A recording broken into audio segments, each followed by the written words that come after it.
आज की जो कहानी मैं आपको सुनाने जा रहा हूं वो किसी इंसान की नहीं है, लेकिन जो इंसान बनकर भी कभी नहीं जी पाए उनके लिए एक आईना है। ये कहानी है शेरा की एक आवारा कुत्ता। न कोई मालिक था न कोई नाम, लेकिन बच्चे मोहल्ले में उसे शेरा कहकर बुलाते थे।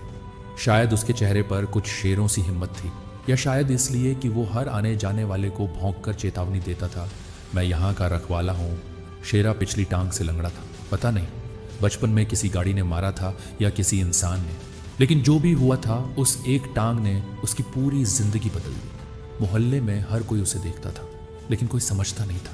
कुछ दया से एक रोटी दे देते, कुछ पत्थर मारकर भगाते, लेकिन शेरा हर रोज सुबह आता, गली के नुक्कड़ पर बैठता, बच्चों को स्कूल जाते देखता, दूध वाले को सूंघ कर पहचानता और फिर सबसे दूर एक पेड़ के नीचे बैठ जाता चुपचाप। उसकी आंखों में कुछ था, कोई पुरानी बात, कोई अधूरा सपना।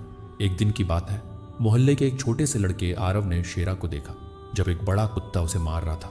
सब लोग खड़े थे लेकिन कोई पास नहीं गया।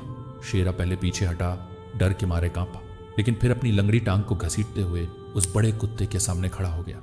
वो लड़ नहीं सकता था, लेकिन डर कर भागा भी नहीं।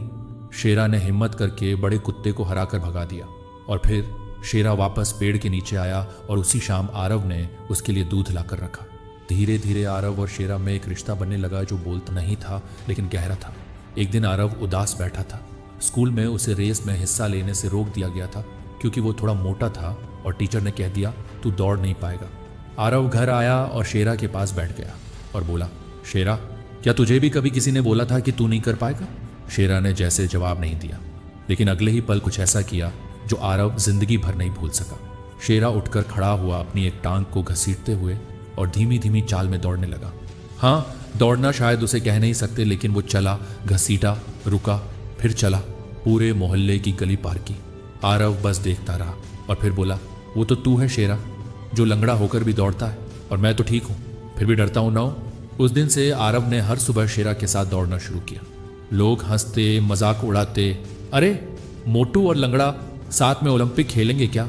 लेकिन आरव को परवाह नहीं थी। उसे अब एक साथी मिल गया था जो उसे याद दिलाता था कि हारने वाले वो नहीं होते जो पीछे हैं, हारने वाले वो होते हैं जो कोशिश करना छोड़ देते हैं। कुछ ही महीनों में आरव ने रेस में हिस्सा लिया और आखिर ही नहीं, पहली पोजीशन भी नहीं, लेकिन बीच में आया और दौड़ पूरी की। वो सबसे तेज नहीं था, लेकिन सबसे साहसी जरूर था। इसी साहस के लिए उसे एक ट्रॉफी मिली। रेस खत्म होने के बाद वो ट्रॉफी लेकर शेरा के पास गया और पहली बार किसी इंसान ने एक आवारा कुत्ते के लिए मेडल टांगा। शेरा मुस्कुराया नहीं, लेकिन उसकी आंखें चमक उठीं। उस दिन के बाद मोहल्ले के लोग उसे सिर्फ आवारा कुत्ता नहीं कहते थे, अब बच्चे कहते थे, वो देखो ये आरव का दोस्त है, इसका नाम शेरा है। लेकिन ये कहानी यहीं खत्म नहीं होती। एक रात मोहल्ले में आग लग गई, एक घर में सिलेंडर फट गया, लोग भाग रहे थे, चीख पुकार मच गई थी, और तभी किसी ने देखा एक धुएं से भरे घर की खिड़की पर एक छोटा बच्चा फंसा था। कोई अंदर जाने की हिम्मत नहीं कर रहा था, और तभी शेरा भागता हुआ गया, अपनी लंगड़ी टांग को घसीटता, दम तोड़ते कदमों के साथ। कुछ ही मिनटों में वो उस बच्चे की शर्ट को दांतों से पकड़कर बाहर खींच लाया, खुद जमीन पर गिर पड़ा। शेरा की सांसें धीमी हो रही थीं। मोहल्ले का सारा जन एकत्र हो गया। डॉक्टर आया, लेकिन कहा बहुत देरी हो चुकी है। आरव दौड़कर उसके पास बैठा और रोते हुए कहा, तू तो कहता था हार नहीं माननी। शेरा ने अपनी धड़कती सांसों के बीच अपनी आंखों से जैसे यही कहा, मैं तो अब भी नहीं हार रहा, बस दौड़ खत्म हो रही है। शेरा उस रात चला गया, लेकिन उस मोहल्ले में अब भी एक दीवार पर उसकी पेंटिंग बनी है, जिसमें वो एक टांग ऊपर उठाए खड़ा है, जैसे कह रहा हो, टांगों से नहीं इरादों से दौड़ जीतते हैं।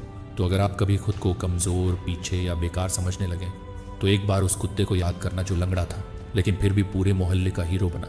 क्योंकि हिम्मत का कोई सर्टिफिकेट नहीं होता, और दौड़ सिर्फ तेज दौड़ने वालों की नहीं होती, बल्कि उन लोगों की भी होती है जो रुकते नहीं। ऐसी और शानदार कहानियों के लिए चैनल को अभी सब्सक्राइब करो।